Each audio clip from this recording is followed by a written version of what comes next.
shoulder up. Haaland! বিশ্বকাপ মঞ্চে ব্রাজিলের এমন হতাশাজনক বিদায়, এটা কি কেউ কল্পনা করেছিল?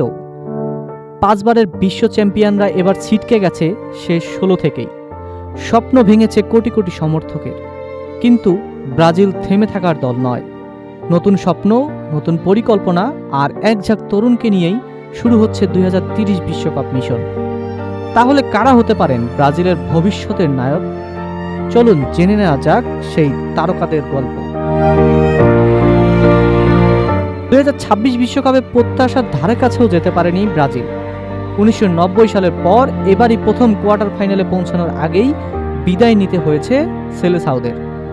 ইতিহাসের অন্যতম বাজে পারফরমেন্সের পর এখন পুরো মনোযোগ 2030 সালের শতবর্ষী বিশ্বকাপের দিকে। কার্লো আনচেলত্তির নেতৃত্বে শুরু হচ্ছে নতুন অধ্যায়। অস্ট্রেলিয়া ও ভারতের বিপক্ষে প্রীতি ম্যাচ দিয়েই শুরু হবে নতুন দল গড়ার অভিযান। আর এই পরিকল্পনার কেন্দ্রবিন্দুতে রয়েছে 25 বছর বা তার কম বয়সী কয়েকজন প্রতিভাবান ফুটবলার। প্রথমেই আছেন এস্তেভাও। মাত্র 19 বছর বয়সী এই উইঙ্গারকে ব্রাজিল ফুটবলের পরবর্তী সুপারস্টারও বলা হতো। হ্যামস্ট্রং চোটের কারণে 2026 বিশ্বকাপ খেলতে না পারলেও জাতীয় দলের হয়ে ইতিমধ্যেই 11 ম্যাচে 5 গোল করেছেন তিনি। ভিটর রেইস 20 বছর বয়সী সেন্টার ব্যাক। জিরোনায় দুর্দান্ত পারফরমেন্সের পর এখন ম্যানচেস্টার সিটিতে নিজের জায়গা পাকা করার লড়াইয়ে আছেন। ব্রাজিলের রক্ষণভাগের ভবিষ্যৎ নেতা হিসেবে দেখা হচ্ছে তাকে। কি হতে পারেন নতুন রবার্তো কার্লোস কিংবা মার্সেলো। 23 বছর বয়সী এই লেফট ব্যাক বর্তমানে ইতালি কেমো ক্লাবে খেলছেন এবং রক্ষণে তার দৃঢ়তা ইতিমধ্যেই নজর কেড়েছে। ওয়েলসি 22 বছর বয়সী রাইট ব্যাক। চোটের কারণে বিশ্বকাপ মিস করলেও আক্রমণাত্মক ফুটবলের জন্য ইতিমধ্যেই আনচেলত্তির আস্থাভাজন হয়ে উঠেছেন। মাঝমাঠে বড় ভরসা হতে পারেন আন্দ্রে সান্তোস। বর্তমানে ম্যানচেস্টার ইউনাইটেডের এই তরুণ মিডফিল্ডারের সবচেয়ে বড় শক্তি হল রক্ষণ আর আক্রমণ, দুই দিকেই সমান কার্যকর ভূমিকা রাখা।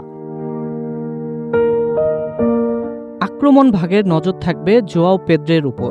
চেলসির হয়েও দুর্দান্ত মৌসুম কাটলেও বিশ্বকাপের দলে জায়গা হয়নি তার। তবে গোল করার পাশাপাশি সতীর্থদের সুযোগ তৈরি করায় তিনি অসাধারণ দক্ষ। মিডফিল্ডে নতুন প্রাণ আনতে পারে জোয়াও গোমেস। অ্যাস্টন ভিলার এই মিডফিল্ডার রক্ষণ ও আক্রমণের মধ্যে ভারসাম্য তৈরি করতে পারদর্শী এবং ইতিমধ্যেই জাতীয় দলের নিয়মিত মুখ হয়ে উঠেছেন। স্ট্রাইকার হিসেবে আলোচনায় রয়েছেন কায়ো জর্জ। করুজেইরোর হয়ে দুর্দান্ত গোল করে আনচেলত্তির নজর কেড়েছেন তিনি। মূল স্ট্রাইকার কিংবা ফলস 9 দুই ভূমিকাতেই সমান স্বাচ্ছন্দ্য। একসময় ইউরোপে কঠিন সময় কাটালেও বর্তমানে পালমেইরাসে দুর্দান্ত ছন্দে আছেন ভিতর রকি। মাত্র 25 বছর বয়সেই তিনি অভিজ্ঞ ফরওয়ার্ডে পরিণত হয়েছেন এবং 2030 বিশ্বকাপে বড় ভূমিকা রাখতে পারেন। আর তালিকার শেষ নাম ইগোর জেসুস। নটিংহাম ফরেস্টের এই শক্তিশালী স্ট্রাইকার প্রথম মৌসুমেই 16 গোল করেছেন। শারীরিক সক্ষমতা, ফিনিশিং এবং টেকনিক সব মিলিয়ে তিনিও হতে পারেন ব্রাজিলের নতুন গোল মেশিন। সব মিলিয়ে 2026 সালের হতাশা ভুলে নতুন করে স্বপ্ন দেখতে শুরু করেছে ব্রাজিল। অভিজ্ঞ কোচ কার্লো আনচেলত্তির হাতে যদি এই তরুণদের প্রতিভা নিজেদের সেরাটা দিতে পারেন, তাহলেই 2030 সালের শতবর্ষী বিশ্বকাপেই হয়তো আবারও দেখা যাবে সেই ভয়ঙ্কর সেলেসাওদের। আর কোটি ভক্তের অপেক্ষা ব্রাজিল জার্সিতে ষষ্ঠ তারকা যোগ হওয়ার সেই মহেন্দ্রক্ষণ।